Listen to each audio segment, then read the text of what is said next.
principali caratteristiche del territorio della Lugana sono il terreno argilloso di origine murenica,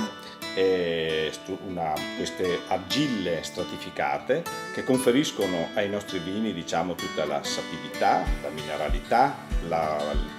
per i vini giovani la freschezza, ma soprattutto la longevità. Un'altra caratteristica fondamentale è quella del vitigno, che è un vitigno autoctono, che è la Turbiana, meglio nota come Trebbiano di Lugana, che nulla ha a che vedere con i suoi parenti affini che possono essere gli altri trebbiani. Molto diverso per consistenza, molto diverso per grandezza e anche per comportamento del vino nel suo svolgere, nelle sue caratteristiche organolettiche. Ultima caratteristica non meno importante è quella dell'influenza del lago di Garda. Il lago di Garda, che conferisce con le sue brezze temperate e con il suo clima che praticamente non comporta una grande escursione termica giorno-notte,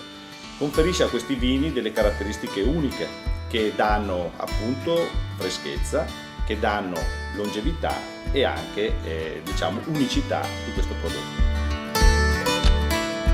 Lugana ha aiutato tantissimo la crescita di questo territorio perché è il prodotto autoctono di questa zona, aziende che producono questo prodotto che rappresenta, interpreta ed è quasi un ambasciatore di questo territorio. Chi viene qui non ha nessun tipo di distacco tra quello che è il momento di vivere il lago di Garda come posto turistico e soprattutto di assaporare e capire i prodotti del lago di Garda come Lugana, come il fantastico risultato di questa zona unica e irripetibile.